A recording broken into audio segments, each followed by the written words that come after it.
What's up, everybody? Welcome back. Ever had some back issues? I know I have. One of those crazy things maybe 3-4 years ago, lifting weights, going super heavy overhead, overarched my back. It hurt a lot. So, next day, getting out of bed, had one of those, just had to kind of walk up, stay like this for a little while. Eventually got all the way back upright. Horrible, looked like I was walking around like I was 90 for a couple days, especially when I first get up. If that's ever happened to you, this is gonna be your video. I'm gonna show you how to get yourself back to your best quicker than ever. First thing we're gonna go through is we're gonna go through a little thing with the peanut. This is just gonna be really to try and help loosen up those muscles, relax those little joints, get them all moving again. So starting off, we're gonna use the peanut. We're gonna put it right along the spine. So that little bump that's on the back of the spine is gonna go right in the middle. You're gonna go right on the sides of the other end. We're gonna find a wall. This is gonna be a little bit more biased towards the muscles. Once we're here, all we're gonna do is just little squats up and down, nice and easy. If we want a little bit more pressure, we can walk our feet out. Same thing, just get that a little up and down. You want a little bit more on the right, a little bit more on the left. You play around with that body position to try and help loosen up those muscles. You're gonna do that for about a minute or two, really going through the spine. If you wanna go up a little bit higher into upper back, that is gonna be okay as well. Big thing is we're just trying to get blood flow. We're trying to relax those muscles that have just gotten really pissed off from being overworked. Next one we're gonna do is we're gonna go onto the ground. You can also go onto bed, couch, just like having something that's a little bit harder, so that you can actually get a little bit more pressure through the peanut up into your back. So I'm gonna go to the ground with this. We're gonna do a little bit more of a joint mobilization. Same position as what we did on the wall. So nice center to the spine. From here, all we're gonna do is just kind of almost brace down. We're gonna try and push our back in. And then little rock side to side, just get all those little joints moving, get all those little joints to kind of open up and help us move. If you find one spot, as you kind of roll a little bit up and down that's a little bit tight, you can kind of hang out there, work around those spots. If you want more pressure, feel like that's not enough, easiest way to do that, prop feet up. That'll drive a little bit more force onto the back. If you want, you can also get a little bit closer so the feet are a little bit more bent. Knees are a little closer to your chest. That's gonna give you more pressure going onto the back to really help open up those little joints. Typically like to start a little bit higher and work your way lower through that. It's a really good way to just make sure all those joints get opened up. And again, that back can start actually moving normally again, the way that we want it to. From there, after the peanut, we're gonna go back onto the ground. We're gonna be using a kettlebell. We're gonna do an active release of our hip flexor. Hip flexor is one of those muscles that typically stays active. It stays on even if we've had a lot of back pain, back issues. Psoas goes from the front of the hip and attaches onto the front of the spine. So if it's working really hard, it can continually pull on our back and keep our back pissed off.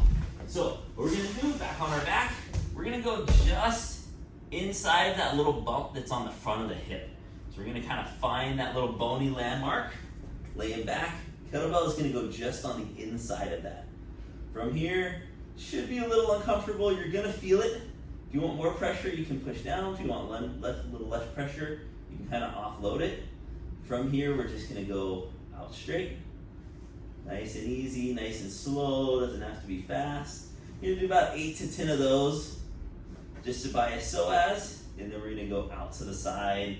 This is biasing that iliacus, just trying to get that to open up as well. Those two muscles make up our short hip flexor.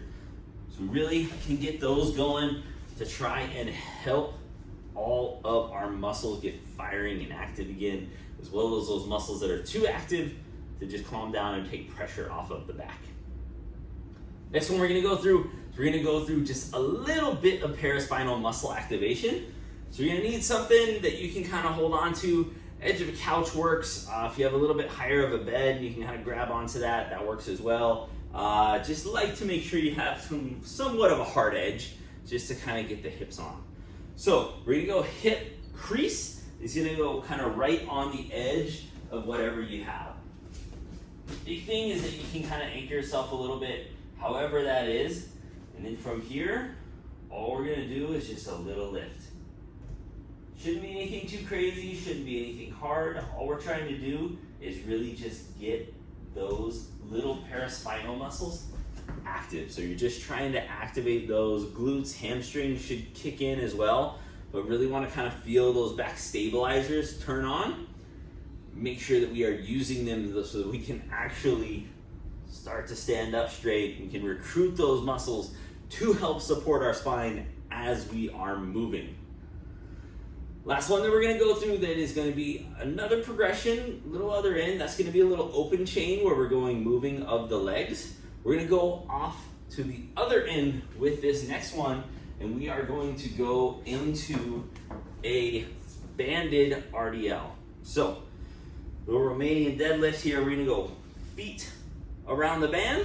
From here, little squat down, coming up, band is going to go around. All I want is just a little hinge. If that's all you can do to start with, is you're just doing a little unlock of the hips, shooting those hips back and coming back up, that's okay.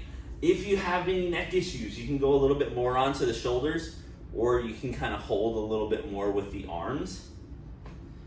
As everything goes, you can start hinging a little bit more, a little bend in the knees. If you want to get a little bit more aggressive, you can go a little bit more straight leg, really shooting those hips back, but really trying to kick in all of those stabilizers that are really going to help support and allow our back to function properly.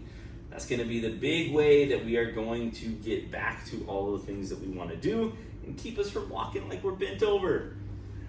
Try all those out. Really great way.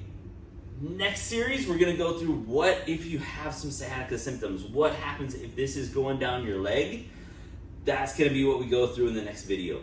This is going to be a little bit more isolated to what happens if it's going on in the lower back.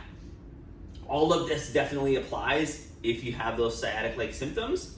Definitely still do all of these. These are going to be perfect. They're going to be great. We just need to add on a little bit more if you have those leg symptoms that are going down and creating your issues. Let us know what you think. Make sure you like this video, drop us a comment, and make sure you subscribe to our YouTube channel so we can keep bringing you these videos to keep you living an active, healthy life.